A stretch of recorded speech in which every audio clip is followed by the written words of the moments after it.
How is it, Sierra? That's right. This beach is normally teeming with beachgoers, but just take a look.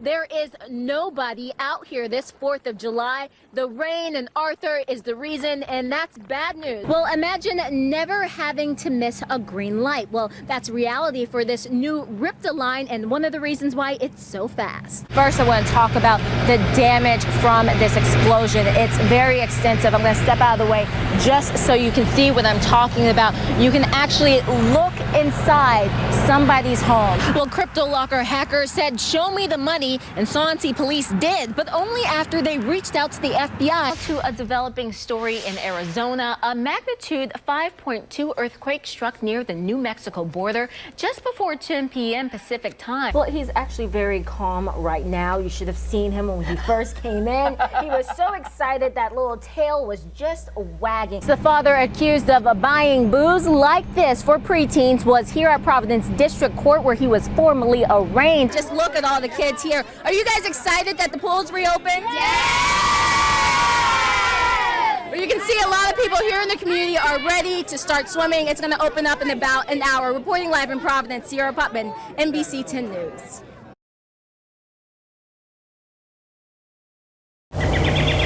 It's a beautiful day in this sleepy Smithfield neighborhood, but if you look closely, you'll notice a tiny terror destroying the trees. It wasn't as noticeable last year, but this year is very noticeable. Don't let the size of these European white moth caterpillars fool you. John Godding says the invasive species devours many types of trees. One way you'll know the teeny terrors have taken root in your trees is by taking a look at their leaves. If you notice a buckshot effect like this, well, then you might want to call the state. That's exactly what Godding's neighbor and hundreds of other Rhode Islanders are doing. We're looking for large populations so we can control this particular insect. Bruce Payton with the Department of Environmental Management says these inchworms are also attacking orchards and could affect the fruit harvest. They spread from Cape Cod to as far as Westerly and now even parts of Connecticut. If not stopped, the caterpillars could cause millions of dollars in damages like they did in Canada. But there is a solution.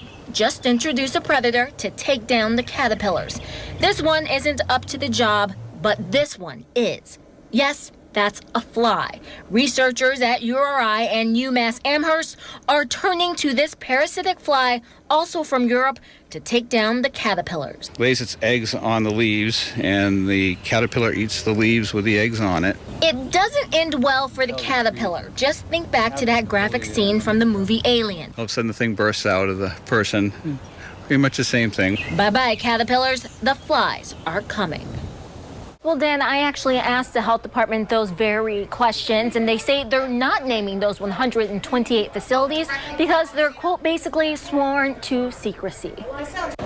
The beef recall is here, but it's not stopping this Rhode Islander from getting a burger. I always have a burger here. Look at that. Isn't that gorgeous? This food truck gets its beef from California. The recalled ground beef comes from Wolverine Packing Company out of Michigan. 128 Rhode Island facilities, including a school, nursing homes, and restaurants, got the contaminated meat. But the health department isn't naming names. Very scary that they aren't telling people where the beef was sent to. People need to know. A lot of our viewers wanted to know why the health department isn't releasing the names of these 128 facilities. Well, I asked them the tough questions, and they say, well, they just can't for legal reasons.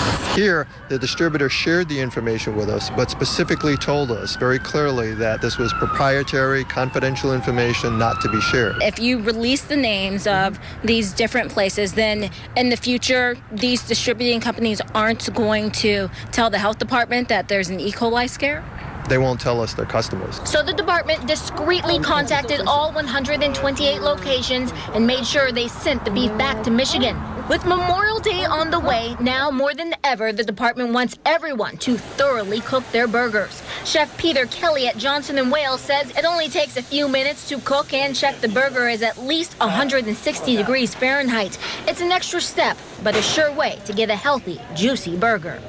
Now, I also asked why Rhode Island found out a day late about this recall and that local facilities were involved. Well, the health department says they called the company on Monday, but they didn't hear back from them until Tuesday. Sierra Putman, NBC 10 News.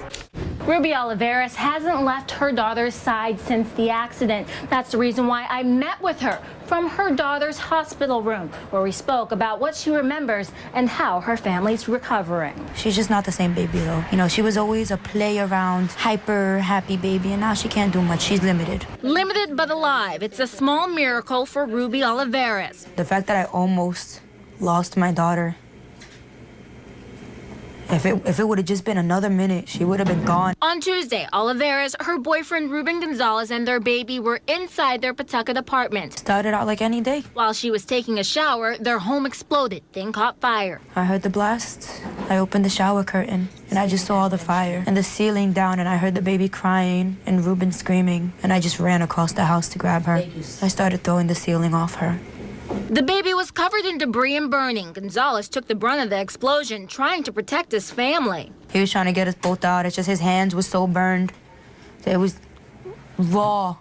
But to know that he loves me enough to try and save me before himself, he's not going nowhere now. No, he's screwed. He's stuck in my family. More than half of Gonzalez's body was burned. He's next door at Rhode Island Hospital. Olivares says that morning he was baking brownies in the kitchen when something exploded, possibly natural gas. Didn't smell rotten eggs or anything? Nothing. Now the young mother is extra protective, hardly leaving her daughter's side. 8-month-old Leilani has toys to keep her busy. But the baby can't leave until her burns heal. Thankfully, no surgeries. Seeing her baby injured is torture. It's really hard. It's really hard. But Leilani is still here, unlike their home. Memories that I'll never get back. The baby's favorite things. Everything was there. Now she holds on to the simple joys. She jumps in her crib and she gives us pow-pow. Pow-pow. Little miracles to help her family recover. Family and friends are stepping in, hosting a donation drive tomorrow to help. Sierra Putman, NBC 10 News.